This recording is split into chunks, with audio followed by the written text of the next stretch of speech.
চলতি মাসে রাজধানীতে শৈত্যপ্রবাহের সম্ভাবনা নেই, তবে উত্তরের জেলাগুলোতে মৃদু শৈত্যপ্রবাহ বয়ে যাচ্ছে। রাজধানী সহ দেশ জুড়ে জানুয়ারি থেকে শৈত্যপ্রবাহ শুরু হতে পারে।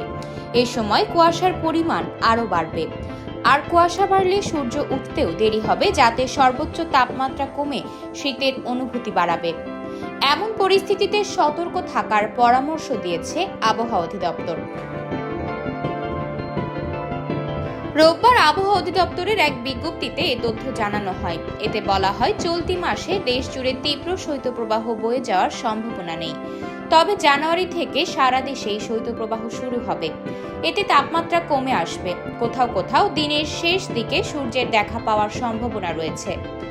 উত্তরাঞ্চলের জেলাগুলোতে কুয়াশায় আবৃত থাকবে। এদিকে আজ আবহাওয়ার পূর্বাভাসে বলা হয়েছে, সারা দেশে রাতের তাপমাত্রা 1 থেকে 2 ডিগ্রি সেলসিয়াস বাড়তে পারে এবং দিনের তাপমাত্রা প্রায় অপরিবর্তিত থাকবে।